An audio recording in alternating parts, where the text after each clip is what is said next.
এই ৫টি স্বপ্ন দেখলে আপনি খুব সাবধান হয়ে যাবেন। আমি আবারও বলছি ৫টি স্বপ্ন দেখলে আপনি খুব সাবধান হয়ে যাবেন। কারণ হলো আপনাকে দুষ্ট জিন, শয়তান আপনাকে ক্ষতি করতে চাচ্ছে। এই ৫টি স্বপ্ন দ্বারা বোঝা যায়। এবং শুধু জিন, শয়তান না, মানুষগুলো আপনাকে জাদু-টোনা করতে পারে বা জিনগ্রস্ত করে নিতে পারে। আপনি এই স্বপ্নগুলো দেখলে সাবধান হয়ে যাবেন।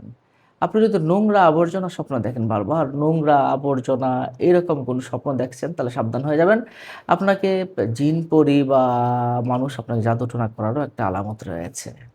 আপনি যদি ছোট, ছোট কোনো মানুষ দেখেন, হ্যাঁ? একদম শর্ট কোনো মানুষ দেখেন তাহলে বুঝবেন আপনাকে জাদুটোনা করা হচ্ছে। বা অনেক লম্বা এবং আকাশে আর মাটিতে এমন লম্বা মানুষ দেখেন, তাতেও বুঝবেন যে আপনাকে জাদুটোনা করা হচ্ছে। এটা জিন দ্বারা হতে পারে বা জাদুটোনার মাধ্যমে হতে পারে। তাহলে বুঝতে পারছেন নিশ্চয়ই। ছোট মানুষের সাথে আপনি যদি দেখেন তাহলে আপনি সাবধান হয়ে যাবেন। ছোট, ছোট মানুষদের সাথে যদি আপনি সহবাস করতে দেখেন তাহলে বুঝবেন আপনি আপনি জাদুগ্রস্ত, জিনগ্রস্ত। জিন আপনাকে ক্ষতি করছে। জিনের সাথে আপনার সহবাস হচ্ছে মানে আপনার সাথে জিনেরা সহবাস করছে। সাবধান হয়ে যাবেন। একদম খুব সাবধান এবং আল্লাহ পাক রব্বুল আলামিনের কাছে আপনি আশ্রয় চাবেন, "আল্লাহ আমাকে জিন থেকে হেফাজত করুন।" এবং দোয়া দুরূদ কিন্তু পড়বেনই। কখনো দোয়া দুরূদ ছাড়া কিন্তু থাকবেন না। হ্যাঁ? এরপরে আপনি যদি কবরস্থান দেখেন, বারবার পাহাড় দেখেন, জনমানবহীন কোনো জায়গা দেখেন তাহলে সাবধান হয়ে যাবেন। আপনি যদি কালো কুকুর দেখেন তাহলেও আপনি সাবধান হয়ে যাবেন। বারবার কালো কুকুর দেখা মানে হচ্ছে আপনি জিনগ্রস্ত, জাদুগ্রস্ত।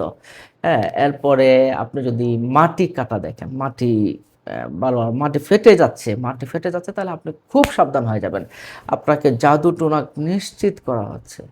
আপনি কালো সাপ দেখলেও বুঝবেন আপনাকে জাদু-টোনা করা হচ্ছে। আল্লাহ পাক রব্বুল আলামিন তো মানুষের উপকার কল্যাণ চান। এজন্য মানুষকে স্বপ্নের ভিতরে এরা দেখান। নবী রাসূলগণ স্বপ্ন দেখতেন।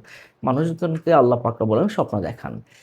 আপনি যদি গরিব মানুষকে বা ফকিরকে যদি আপনি গালি দিতে দেখেন, মারতে দেখেন তাহলে আপনি সাবধান হবেন। বারবার যদি এই স্বপ্নগুলো আপনি দেখেন তাহলে বুঝবেন আপনি জিনগ্রস্ত বা জাদুগ্রস্ত। আপনি কি করবেন? ভালো কোনো রুকিয়া করবেন। নিজে রুকিয়া করতে পারেন। তা নোংরা আবর্জনা দেখলে সাবধান হয়ে যাবেন। ছোট মানুষ দেখলে সাবধান হয়ে যাবেন। ছোট মানুষের সাথে সহবাস করতে দেখলে সাবধান হয়ে যাবেন।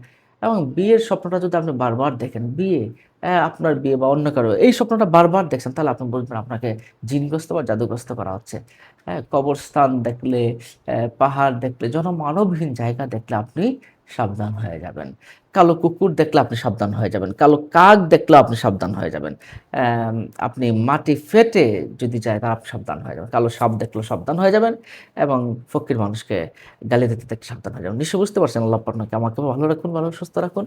অন্য মানুষকে জানাতে শেয়ার করে দিন। পরবর্তী ভিডিওতে চ্যানেলকে সাবস্ক্রাইব করে রাখুন। আসসালামু আলাইকুম ওয়া রাহমাতুল্লাহ।